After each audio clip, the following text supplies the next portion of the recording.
घी का दिया लगाइए अगर चालीसा का पाठ कर रहे हो हनुमान जी का। और बहुत ज्यादा संकट है, बहुत ज्यादा परेशानी है, तो हनुमान चालीसा का पाठ करो तो तिल्ली के तेल का दिया लगाओ, काली तिल के तेल का दिया, तिल का तेल का दिया हनुमान जी के सामने आसन बिछाकर। बहुत तकलीफ है तो 3 पाठ प्रतिदिन करो और एक आसन से जितने समय 9 बजे अगर आप बैठते हो पाठ करने तो 9 बजे ही बैठना है। 11 दिन तक प्रतिदिन 3 पाठ रोज करो। एक पानी का लोटा, कलश, तांबे का जल अर्थात तांबे का लोटा हो, स्टील का लोटा हो, तुम्हारे पास जो कलश हो उसमें जल भरकर एक सिक्का उसमें पटक कर, एक लौंग पटक कर प्लेट से ढक कर रख दो और प्रतिदिन बस टाइम पर बैठकर पाठ करो। 11 दिन पूर्ण होंगे, जिस कामना से आपने पाठ करा है बस वो सिक्का, वो लौंग कलश में से निकाल लो, जल का आचमन करो और जिस काम के लिए करा है वो जल उस प्रयोग में ले लो। उस प्रयोग, किसी से बात करने जाना है तो वो जल पी कर जाइए, कोई से हाथ मिलाना है तो वो सिक्का, वो लौंग अपने हाथ में रखिए, अपने साथ रखिए। कई लोग कहते हैं हम तो बहुत दिनों से हनुमान चालीसा पढ़ रहे हैं, हम बहुत समय से राम रक्षा स्तोत्र का पाठ कर रहे हैं, हम बहुत समय से ये कर, अरे तो उसको नियम से तो करो। हनुमान चालीसा का प्रागट्य केवल एक दिल से की गई स्तुति, हनुमान जी महाराज की स्तुति, राम जी महाराज की स्तुति तुलसीदास जी ने केवल दिल से करी थी, केवल मन से। और ये नहीं कहते कि हनुमान चालीसा पढ़ोगे तभी भगवान, नहीं नहीं, आप दिल से अगर भगवान को पुकार लीजिए, आप दिल से पुकारो उसको, वो आएगा।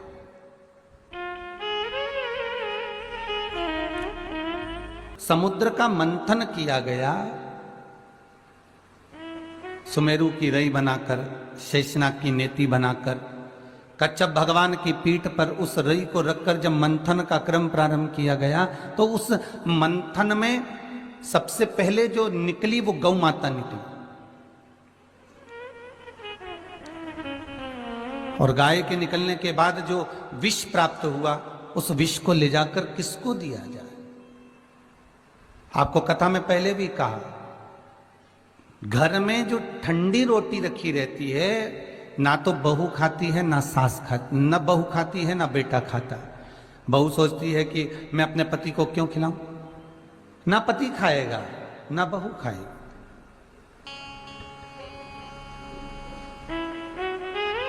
अब वो ठंडी रोटी बहुत समय से रखी हुई है, विचार करा जाए कि ये ठंडी रोटी का करे क्या। तो सास का एक नियम है, रोज बहू जब घर में रसोई घर में खाना बनाती है तो सास एक राउंड रसोई घर में लगा कर जाती है, एक बार घूम कर जाती है।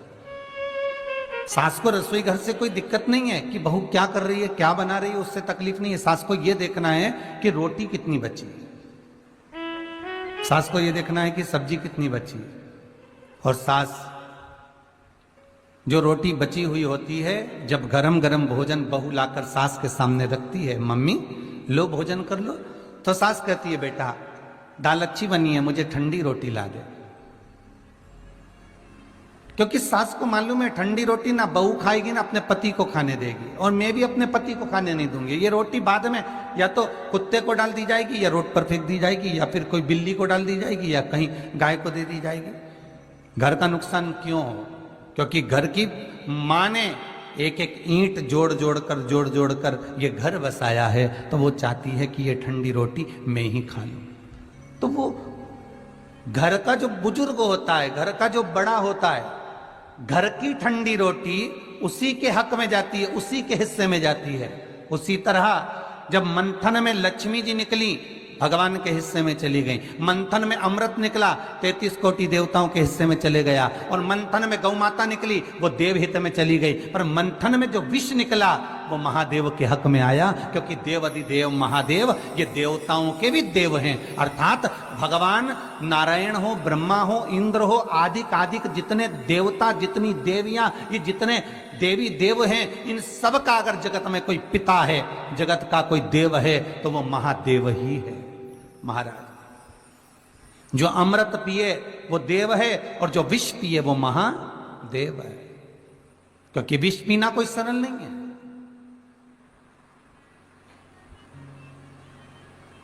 विष को धारण करना कोई सरल बात नहीं है। घर में ऐसे कई प्रसंग हो जाते हैं जिसको आप पी नहीं पाते, वो भी तो विषय है। थोड़ा सा दुख आया, थोड़ी तकलीफ आई, थोड़ा कष्ट आया, थोड़ा रोग आया, थोड़ी बीमारी आई, थोड़ा सा तकलीफ आ गई, अरे पी लो ना उसको, थोड़ा रुको तो, शांति तो रखो।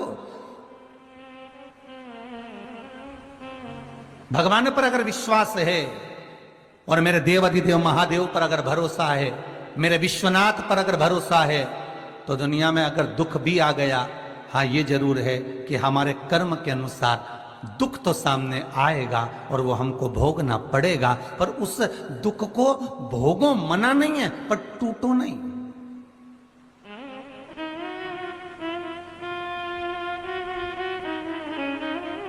कई लोगों के खबर आती है, महाराज जी हम तो बड़े तकलीफ में हैं, हम बड़े कष्ट में, हम बड़े दुखी, हम तो मर जाएं तो अच्छा। अरे तो मरने से कौन सा फायदा होगा? मरो मरो सब कोई कहे, मर के देखे कोई, मरो तो ऐसा मरो कि फिर संसार में जन्म ना होई। हम तो मर जाएं तो अच्छा। कई लोग फोन करके कहते हम तो बड़े तकलीफ में, बड़े दुखी हो गए परिवार से, कुटुंब से, हम तो मर जाएं। तो कितनी बार मरोगे? जहां पर नौकरी कर रहे हो, सर्विस कर रहे हो, उस नौकरी में, उस सर्विस में अगर ड्यूटी पूरी नहीं करोगे तो नाइट ड्यूटी में लगा दिया जाएगा, पर नौकरी तो पूरी करवाई जाएगी, ड्यूटी पूरी कराई जाएगी। 8 घंटे की अगर ड्यूटी है, 8 घंटे की नौकरी है, 8 घंटे की सर्विस है, तो 8 घंटे पूरे लेगा मालिक। उसी तरह अगर मान लो अभी तुम्हें दुख मिला, तकलीफ मिली, कष्ट मिला और तुम प्राणों को त्याग दिए, तुम मर भी गए, तो ये मत सोचना कि तुम्हें मुक्ति मिल जाएगी। फिर जन्म लेना पड़ेगा, फिर भोगना पड़ेगा, फिर मरो, फिर जन्म लेना पड़ेगा। पर जितना दुख अभी झेल रहे हो उससे 1000 गुना फिर झेलना पड़ेगा। इसलिए नौकरी पूरी कर कर जाइए, अपना कर्म पूरा कर कर जाओ, अपनी ड्यूटी पूरी कर कर जाओ। और जितना अपना नौकरी, अपनी सर्विस, अपनी ड्यूटी पूरी कर कर जाओगे तो रात को नींद जो लोगे वो चैन की लोगे। और अगर सोचा कि मैं तो मर जाऊं तो अच्छा, मैं तो चले जाऊं तो अच्छा, तो मरो। फैशन चल रहा है मरने का, तो आजकल अखबार खोलो, जब मालूम पड़ जाए कि ये मर गया, वो मर गया, मरो। पर तरीका चेंज करो। ये जहर खाकर मर जाना, रस्सी बांधकर मर जाना, कुएं में डूब के मर जाना, ये थोड़ा चेंज करो। अब की बार अगर मरने की प्लानिंग आए तो ये चेंज करना है कि मैं भजन करते करते प्राणों को त्यागूं, जिससे मेरा अगला जन्म ही नहीं हो। मैं स्मरण करते करते, मैं भगवत भजन करते करते, मैं नाम जाप करते करते, मैं नाम कीर्तन करते करते, मैं भगवान शिव की आराधना करते करते, मैं शंकर का अनुमोदन करते करते मैं भगवत चित्त को धारण करूं।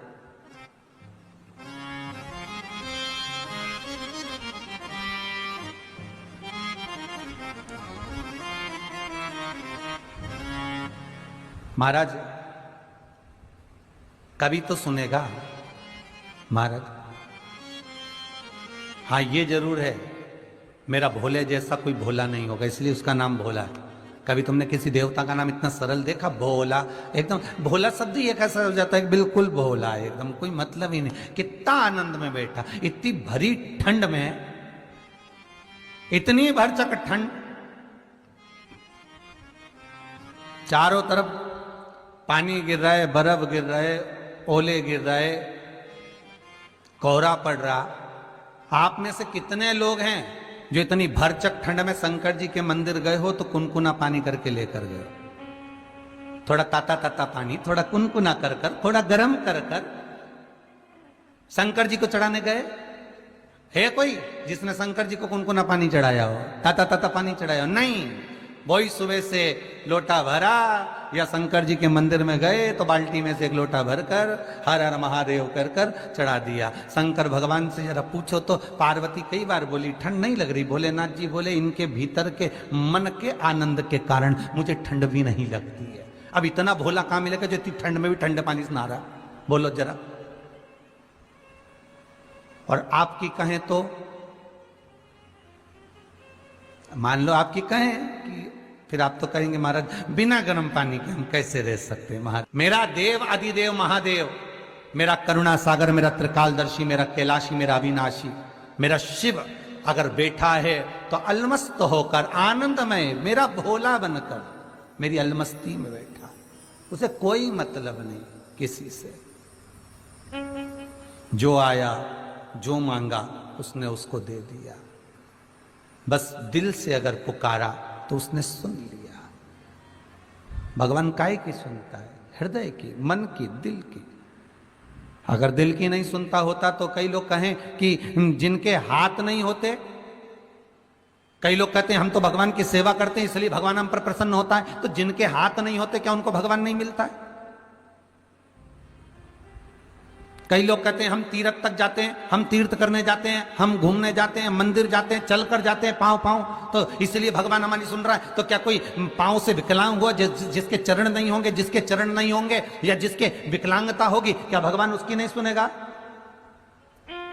कई लोग कहते हैं हमें सुनाई देता है इसलिए हम कथा सुनते हैं, इसलिए हमें भगवान मिलता है, तो जो कानों से बहरा होगा क्या उसे भगवान नहीं मिलेगा? कई लोग कहते हैं कि हमारे नेत्र हैं, हम दर्शन करते हैं तो भगवान मिलते हैं, तो जिनके नेत्र नहीं होंगे, सूरदास होगा, तो क्या भगवान नहीं मिलेगा?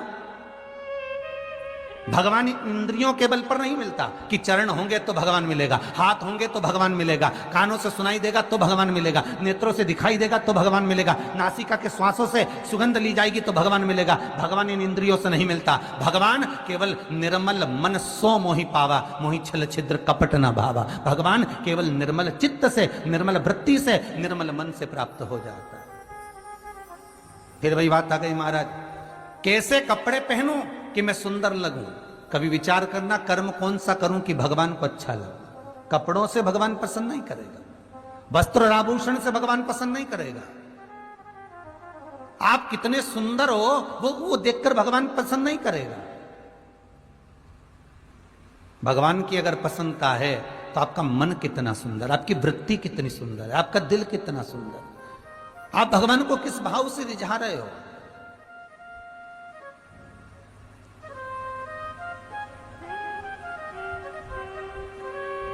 सारे की सारे अपन जितने लोग हैं पूरी भारत की भूमि पर, क्या पूरे विश्व में जितने भी हैं, रोज हनुमान चालीसा पढ़ते, रोज शिव चालीसा पढ़ते, रोज सरस्वती चालीसा पढ़ते, कोई लक्ष्मी चालीसा पढ़ता, कोई कृष्ण चालीसा पढ़ता, कोई गोवर्धन चालीसा पढ़ता। नित्य प्रति हम भगवान की चालीसा पढ़ रहे हैं, पर हमने ये सोचा, कभी विचार करा कि इस चालीसा का मतलब क्या होता है?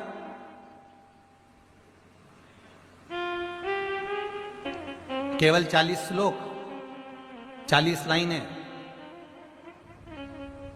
जो संतों ने लिख दी, जो तुलसीदास जी ने लिख दी, बस वो 40 लाइन, उसका मतलब 40 हो गया। आस्था चैनल के माध्यम से जितने घर बैठकर कथा सुन रहे हो, फेसबुक यूट्यूब पर जितने लोग कथा को ऑनलाइन श्रवण कर रहे हैं, चालीसा का मतलब क्या है? खूब पढ़ रहे हो, जितने पढ़ रहे हो, जितने टीवी के सामने बैठे हो, जितने मोबाइल हाथ में लेकर कथा सुन रहे हो, और जितने यहां बैठकर सुन रहे हो, सब चालीसा पढ़ते हो। तो चालीसा का मतलब क्या है?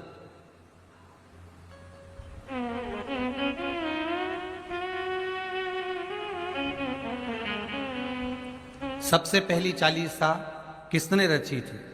महाराज, सबसे पहली चालीसा। अगर कोई प्रश्न कर ले आपसे, बीच कथाओं में कई बार हमने भी आपको कहा कि सबसे पहली चालीसा की रचना श्री तुलसीदास जी ने करी थी। जिस समय तुलसी बाबा के पास में एक स्त्री आकर रो दी,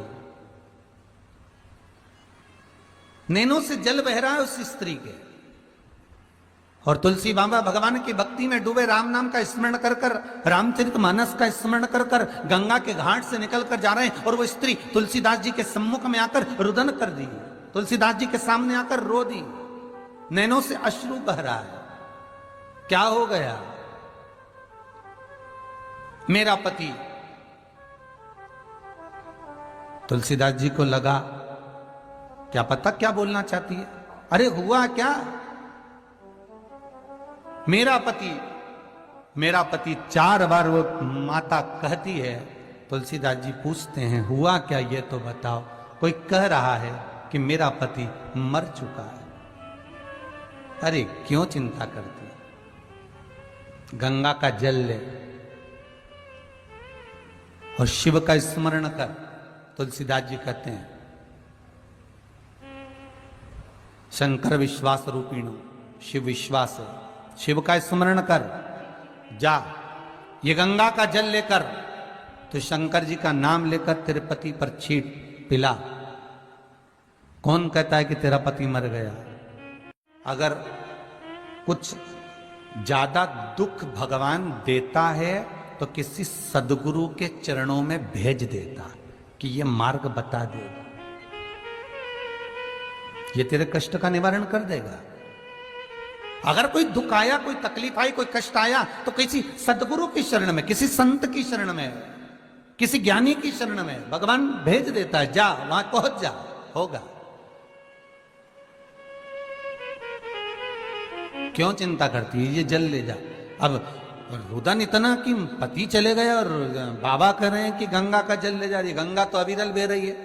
पर कहा निर्मल मन सो मोहि पावा। भक्ति अगर विश्वास प्रबल है, भरोसा अगर दृढ़ी है और विश्वास अगर दृढ़ी है, तो पत्थर में से जब भगवान प्रकट हो जाता है तो गंगा का जल भी अपना काम कर जाता है, अगर विश्वास है।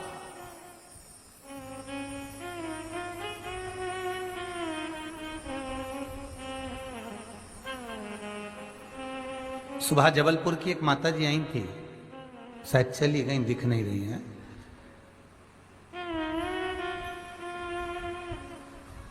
यहां पे जो लोग खड़े थे उनके सामने उन्होंने एक शब्द कहा था कि मेरे को शुगर बहुत थी महाराज।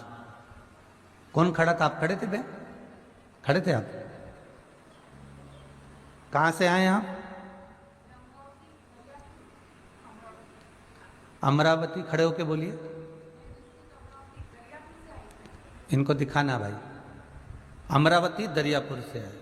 क्या बोल रही थी वो? जबलपुर से आई थी वो।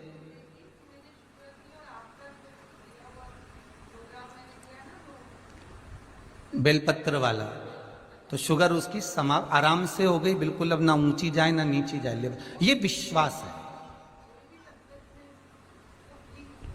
ये बाबा की कृपा है। अगर विश्वास है शंकर पर, अगर भरोसा है मेरे शिव पर, उसका एक ही कहना था, महाराज जी बस शुगर बहुत ऊंची नीची हो रही थी, कथा एक बार सुन ली, आपने कहा था बेलपत्र चढ़ी हुई शिव जी की खाना है, बस पाई। आज संपूर्ण तरह से सुखी हो गई। जहां इंजेक्शन लगते थे रोज लगाकर खाना खाती थी, वो सब बंद हो गया। ये बाबा की कृपा। भरोसो दृढ़ इन चरणन केरो, श्री वल्लभ नक्षत्र छटा बिन सब जग माही अंधेरो। अगर विश्वास है तो शिव है। अकाल मृत्यु वो मरे जो काम करे चंडाल का, और काल उसका क्या बिगाड़े जो भक्त हो महाकाल का। जो शंकर की उपासना करता है, जो शिव की आराधना करता है, वो दुख कैसे पा सकता? आया मान लो कर्म के दंड के अनुसार दुख आ भी गया तो बाबा उसको हर लेगा, धीरे धीरे हरता है। भगवान को तुम सोचो कि बिल्कुल तुम आज के जमाने के लोगों को तो एकदम चमत्कार चाहिए कि हमको तकलीफ ही न तुरंत मिट जाए, तो भगवान कहता है मैं भगवान हूं। और भगवान का मतलब होता है तेरे भवन के अंतर्गत गमन करने वाला, रहने वाला, तेरे भीतर, तेरे अंदर, तेरी चित्तवृत्ति में, तेरे मन के अंदर। मैं मंदिर में नहीं रहता, मैं देवालय में नहीं रहता, मैं तेरे चित्तवृत्ति में, तेरे भीतर, तेरे मन में निवास करता हूं। और जिस दिन तेरे भीतर विश्वास प्रकट हो जाता है, भगवान कहते हैं उस दिन मैं बाहर निकल जाता हूं, अपने आप तेरे सामने आ जाता हूं, तेरे दुख को काटने के लिए, तेरी तकलीफ को, तेरे कष्ट को मिटाने के लिए भगवान स्वतः प्रकट हो गए। कब करा? जब राम जी महाराज पूर्ण तरह से, मेरे रामचंद्र भगवान समुद्र से विनती कर लिए, हनुमान जी से बोल लिए, सबको कह दिए, सारी तरह से जब श्री राम जी महाराज देख लिए कि अब ये काम नहीं हो सकता, तब मेरे राम जी ने विचार कर लिया अब कोई राह दिखा सकता है तो वो शंकर दिखा सकता है। तो लंका में चढ़ाई करने से पहले, सेतु बांधने से पहले भगवान शंकर की स्थापना कर दी, शिवलिंग की प्राण प्रतिष्ठा कर दी, शंकर के शिवलिंग को विराजमान कर कर पूजन कर दी कि हे भोलेनाथ, अब मार्ग कोई नहीं बता सकता, आप बता सकते, अब आप प्रकट होइए।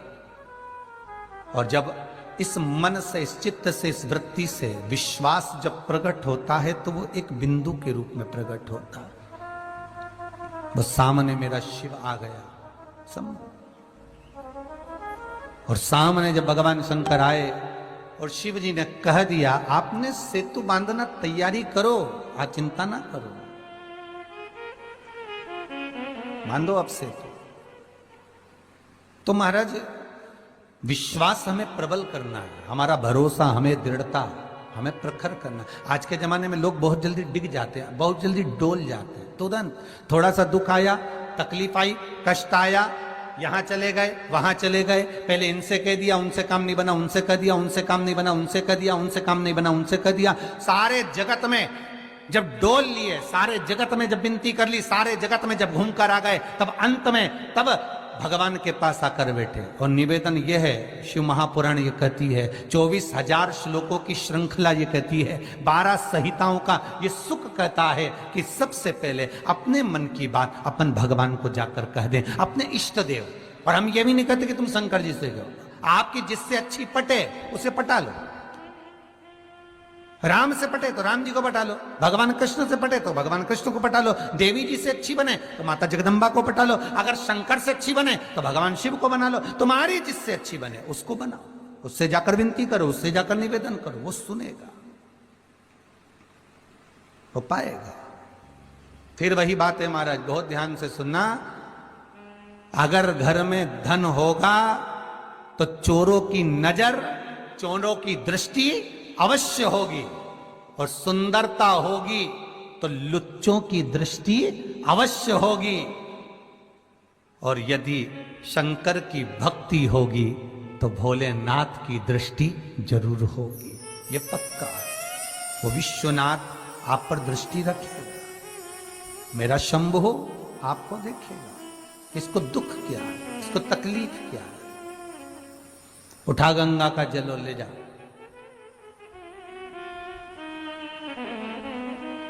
उठा गंगा का जल। स्त्री कहती है तुलसीदास जी के सामने, सबसे पहली चालीसा की रचना तुलसी बाबा करें, इधर देखिएगा कथा पर।